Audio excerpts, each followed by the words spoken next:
तर hi friend, Radhe Radhe. तर बघू शकता तुम्ही माझ्या मुलीला ना श्रीकृष्णाला खाऊ घालायला खूप आवडतं. तर तुम्ही बघू शकता मी तिला आवाज दिला आणि तिने लगेच वरती बघितलं होतं, कारण मला माहितीच नव्हतं ती काय करत होती म्हणून. तर चला दूध पाजू घालायली, काजू बदाम आहेत, कारण काजू बदामनं मी तिला रोज थोडेसे देते सकाळी. तर चला मी न तिथं केक पण खाऊ घालते. ती 3 वाट्या घेतलेल्या आहेत, मस्त केक वगैरे खाऊ घालती. तर चला मी सकाळी उठले, पटकन आवरून घेतलं. तर माझी पूजापाती झाली, आंघोळ झाली, झाडझूड झाली, सगळं पारसं काढलं, मी फरशा वगैरे पुसल्या आणि स्वयंपाक करून किचन वाटा वगैरे आवरून घेतला आणि पूजा बिजा करून घेतली. तर पहिले मी लवकरच उठते आणि सगळं पारसं काढते. पारसं झाल्याच्यानंतर आंघोळ करून घेते. आंघोळ झाल्याच्यानंतर लगेच मुलांचे टिफिन बनवायला लागते आणि लगेच माझ्या मिस्टरांचं पण गडबड असते सकाळी लवकर जाण्याची, कारण त्यांना 5ला 6ला कधीही जावं लागतं, कारण त्यांची ड्युटी ड्रायव्हरची आहे. तर चला इकडं आम्हाला जिना आहे जाण्यासाठी वरती गच्चीवर. इकडं मॅडम ड्रॉईंग काढते, तर तिला खूप आवड आहे ड्रॉईंगची. तर चला मी तुम्हाला तिची ड्रॉईंग दाखवते. आणि हा आमचा डबल रूम आहे. तर मध्ये थोडंसं मी हे केलेलं आहे, पडदी केल्यासारखं मध्ये अर्धा प्लाऊड टाकून घेतलेला आहे, कारण तो किचन आहे. आणि बघा किचन समोर आणि बेडरूम पाठीमागं आहे, असं थोडं उलटं कॉम्बिनेशन आहे हे. तरी पण मी त्याला असं काही नाही आहे, ॲडजस्ट करू शकतो आपण. तर चला मी दाखवते माझी पूजा मी कशी केलेली आहे. तर चला बघा, स्वामी समर्थांचा खूप मोठा फोटो आहे माझ्याकडे आणि हे बघा, हे आहे श्रीकृष्णाचा पाळणा. तर चला इथं मस्त महालक्ष्मीचा फोटो वगैरे, सत्यनारायणांचा, आणि हे आहे बालकृष्ण आपले. तर चला बालकृष्ण कसे वाटले कमेंट करून मला नक्की सांगा.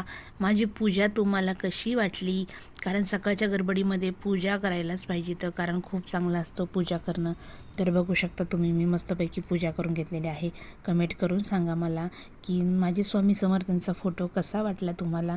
तर चला, आणि बघा हे सर्व आवरलेलं आहे. रात्री मी भांडे घासून घेते, सगळं स्वच्छ दिसतंय. आणि चला स्वयंपाक वगैरे करून घेतलेला आहे, मस्त आवरून घेतलेला आहे. आणि मस्त तुम्ही बघू शकतात, हे बघा अशी ड्रॉईंग काढते ती. तिने एक वेळेस बघितली ना तशीच सेम टू सेम ड्रॉईंग काढते ती, कारण तिला खूप हौस आहे ड्रॉईंगची. तर चला मी ड्रॉईंगचा व्हिडिओसुद्धा तिचा आज अपलोड करणार आहे.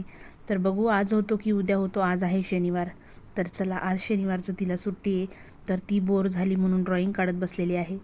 तर चला हे डब्बे आहे वरती, 6 डब्बे आहेत ते, आणि हे आहे आपलं कपाट. तर चला मला यूट्यूब फॅमिलीसोबत शेअर करावंशी वाटलं म्हणून मी शेअर करते. चला ही आहे माझी मशीन, आणि ड्राव आहेत 2 त्याला, कारण की कपाटाला 2 ड्रावे आहेत. आणि हे आपले ना गहू घेतले होते आम्ही 1.5 क्विंटल, त्यामधले ना एवढे गहू राहिलेले आहेत, कारण सीझनला स्वस्त भेटते. तर चला तुम्हीही सीझनला आता गहू ज्वारी घेऊन ठेवा, जशी होईल तशी घ्या. तर चला मी इथं 2 कॅनी घासून ठेवलेले आहेत. आणि हे पाठीमागचा बेडरूम आहे आमचा, हे टॉयलेट बाथरूम आहे. तुम्ही बघू शकता ही टॉयलेट बाथरूमचा आहे पेस, कारण कॉम्बाईनमध्ये आहे तो. नंतर दिवाळीचा दिवा होता इकडं लावलेला. आणि बघा हा आहे आमचा बेडरूम, हा तिचा झोका आहे सायलूचा. तर बघू शकता तुम्ही इथं कॉट आहे, तिचा डॉल आहे, आणि तिनं अशी सजवत असती कॉटला, कारण बोर झालेली होती. तर तिनं मस्त आवरून ठेवलं, सजवलं इथं. आधी खूप धिंगामस्ती केली. तर चला बाय बाय. कसा वाटला माझा व्हिडिओ नक्की सांगा मला. तर चला मला मंदिरात जायचं होतं म्हणून मी पटकन आवरलं. पूजापाती झाल्याच्या नंतर मी मंदिरातून जाऊन आले. महादेवाचं मंदिर आहे इथं, मला खूप आवडतं मंदिरात जायला. विठ्ठल रुक्माईसुद्धा आहे माझ्याकडे इथं. आणि चला तर मंदिरातून मस्त जाऊन आल्यावर फ्रेश वाटतं. चला तिला सोडायचं होतं शाळेमध्ये, आज सॅटरडे होता आज, म्हणजे तिची शाळा होती दुपारून थोड्या वेळासाठी. तर तिला शाळेत नेऊन सोडत आहे. तोपर्यंत बाय बाय.